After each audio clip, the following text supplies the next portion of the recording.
Well, I've been working so long, for the last several years really, 5, 6 years actually, on thinking about our future as a community. Well, longer than that, but in a practical way, 5 or 6 years, and in fact not long after we put this new building up. It became increasingly clear to us and the leadership that the decline demographically and the aging of the community would not be arrested or curtailed no matter what we did. The demographic decline in this area, as far as Jews are concerned, it's a tsunami. And despite our best efforts to maintain the religion school, put up a new building, have more and more activities, that decline just keeps going. So we looked at a variety of alternatives, possibly sharing this building with the members of another faith. We looked at some kind of relationship with another liberal community. And we were approached by Middlesex New Synagogue to cohabitate, as it were, with them, to form an Einheitsgemeinde. So not an actual merging, but a living together. We would do some things together, some things separate, maintain tradition, maintain practice, but at the same time offer to both communities, both aging communities, more choice socially, educationally, and keep separate worship practice. But at the same time, for those who want to explore either Reform or Liberal, you can go to both services.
Roadmaster Bus will be here, ready to leave, 11 o'clock Preston Road.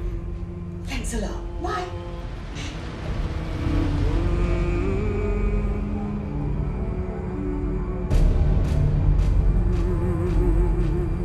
Well, so much of my practice for the last nearly 14 years here on Preston Road has actually been off the site. You know, our membership is 70% over 70, and so much of what I do is visiting people who actually don't come into the building, who rarely come into the building. So in that sense, much of my work will remain unchanged as I continue to visit the same people and others as they get older, more infirm, and driving throughout this area. So in a sense, I bring the shul, the community, to these people in their homes. I've been focused on the issues of the future of our community for so long, and in so many different ways, that this weekend coming, the 11th and 12th of June, only a few days after D-Day, incidentally, which most of our members will remember, that this weekend for me, I've been so tucked in to all the planning, the vision, that this weekend comes as no real surprise, and I'm ready to press on as our key lay leaders are. We've been living with this stuff for so long that we're just ready to press on.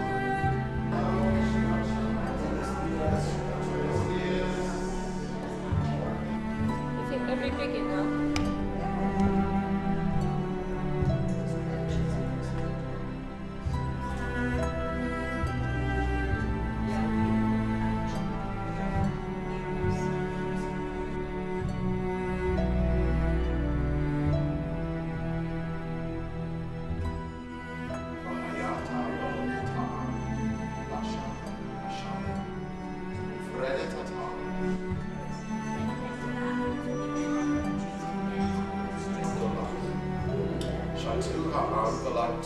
I'm doing right in here.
To be sure, there is a lot of emotion present this morning, and in the coming weeks there may be a bit more whinging.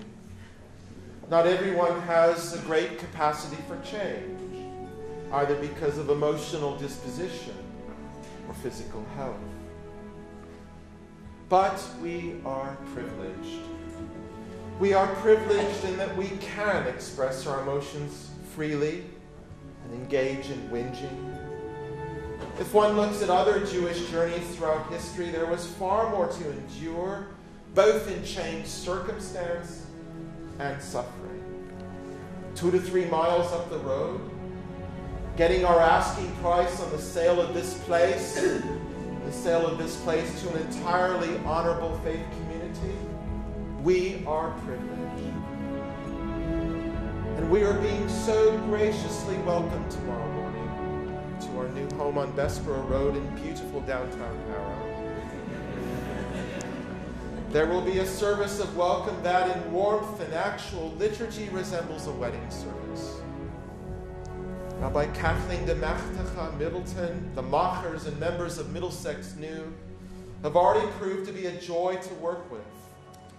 Our joint religion school has flourished already for nearly a whole academic year. Of course, we are moving away from here to preserve what we have in terms of what we are able to offer each other. The shell is expendable, we have overwhelmingly decided. But mere survival isn't sufficient, however. There must be a sense of future promise, a positive vision.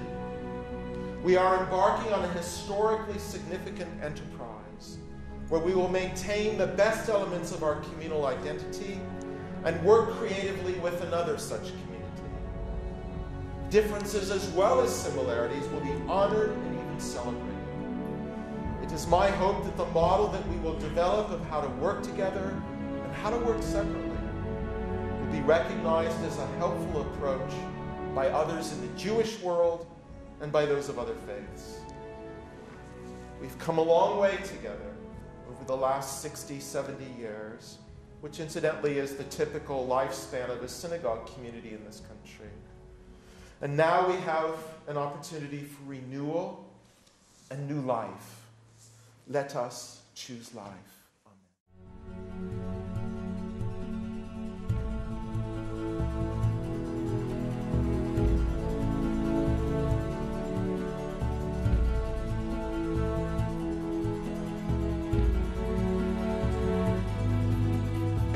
Share them with the other kiddies, please.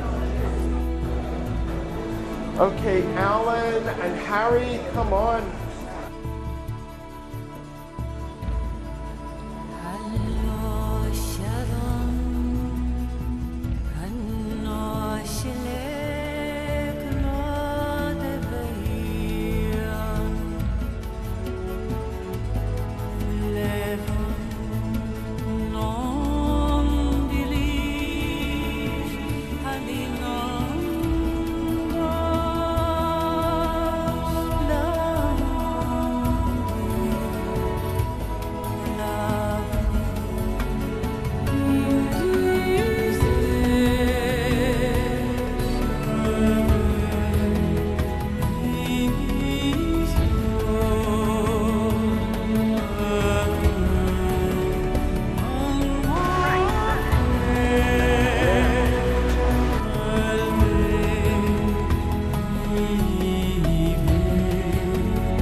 I'm extremely indebted to Alan Solomon, who lent me some archive editions of the Natter, which brought back some wonderful memories.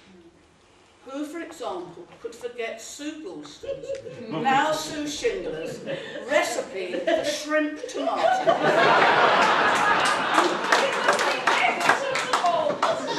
October 1955 issue. I also recall her tips for feeding the birds in wintry weather. Throw out your old bacon rind. Perhaps this is an appropriate moment to say something about the rabbis that have served this congregation. Vivian Simmons, Bernard Hooker, Albert Friedlander, David Goldberg, Harry Jacobi, Charles Middleburgh, Frank Dabber-Smith. Now this is a bit like those quiz questions you see. Put the following in the right order. And I'm sure I've got it wrong. Unfortunately, I could not find a chronological list of them in that extremely useful book, Liberal Judaism, the First 100 Years.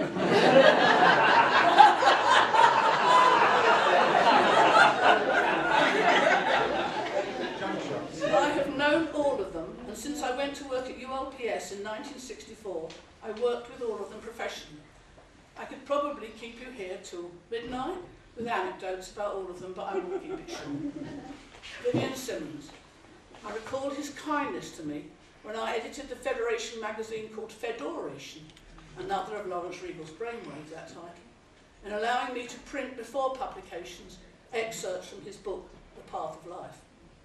Bernard Hooker, who left, I'm not sure if I've got the date right, 1963, but please correct me if I'm wrong, who left here to serve the Jewish community in Jamaica, although he eventually returned to serve North London Progressive Synagogue until his retirement.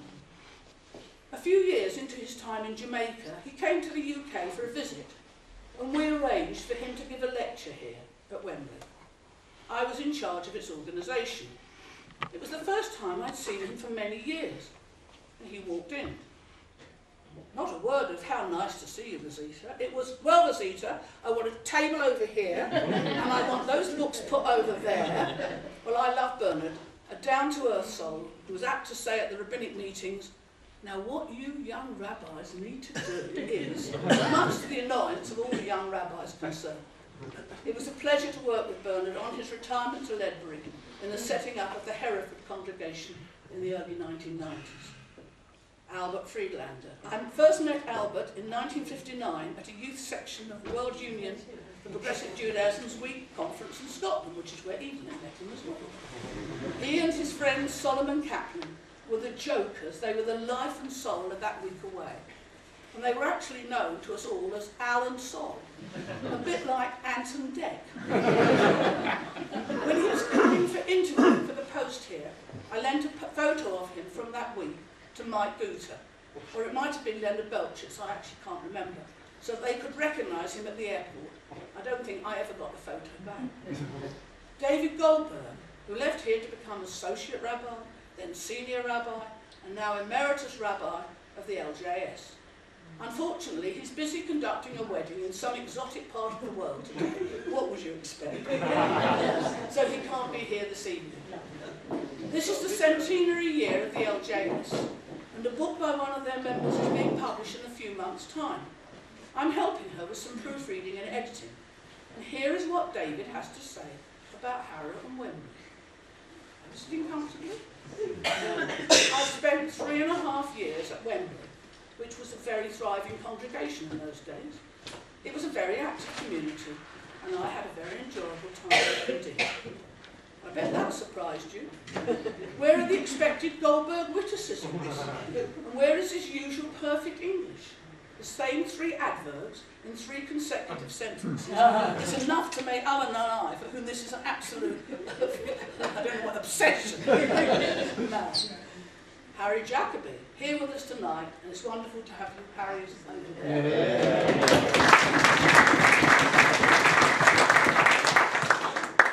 Harry, always involved and busy, and always ready to take services and help out everywhere in our movement.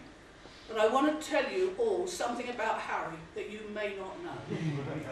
Don't play Scrabble. He's a killer, and he knows a lot of very strange and sometimes not very nice words. Charles Middleborough.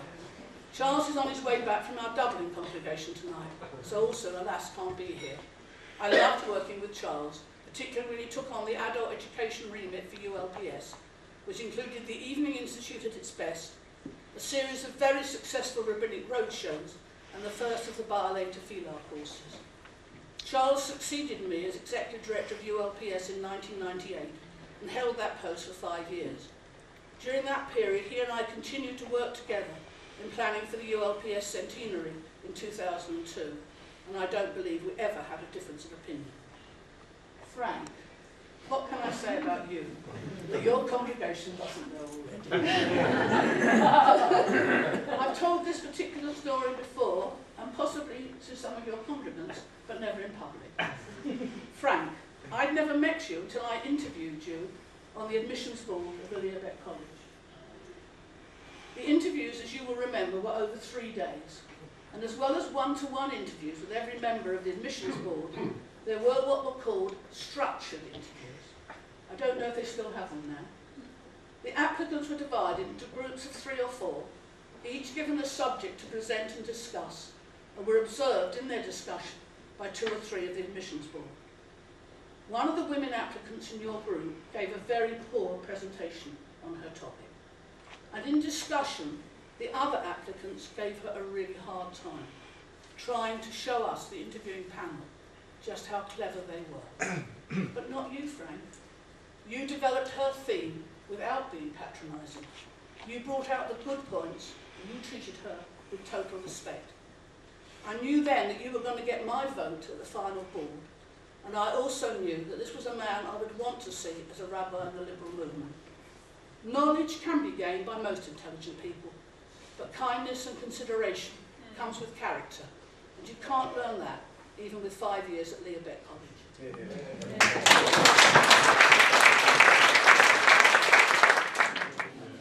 The consecration service of the first synagogue here took place on the 5th of September 1954.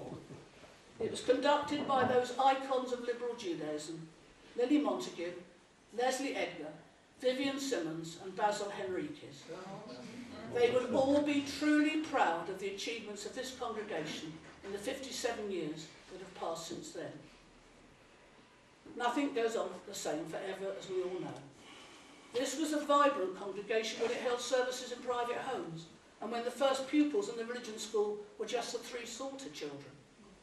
For a congregation is, as Frank said yesterday in his sermon, above all about the people and not the building. It's about community spirit, ethics, sociability, spirituality, education, caring for each other and for the world at large. And I know you will all be taking that, bound up in the principles and practices of liberal Judaism, with you to Bessborough Road. Every setback and every challenge can also be the beginnings of an adventure. So good luck to you all.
Are they worth anything to anybody?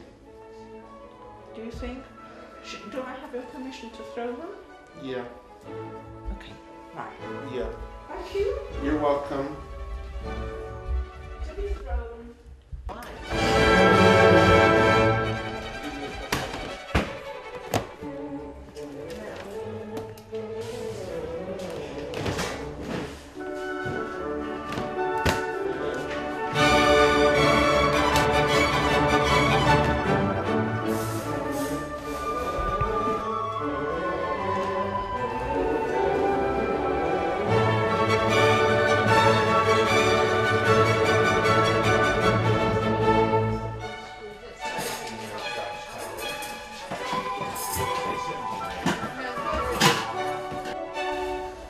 Myself organized here. It's a huge task, by the way, getting myself organized.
You know, when Rosita said about with younger colleagues, he would, and I remember I wanted to jump up and say, he used to go like this, "Now you tell them."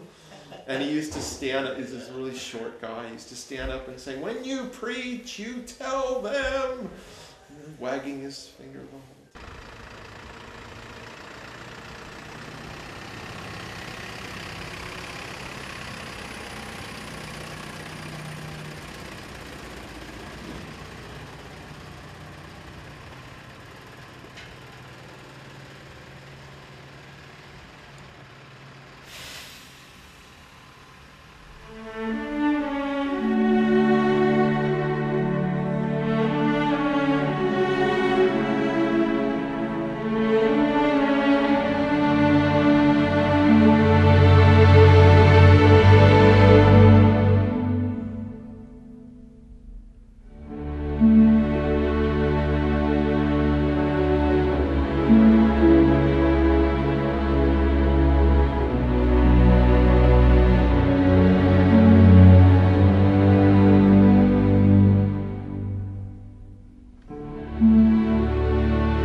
Hello, I'm Ron Collins, the cameraman director from One Day in June.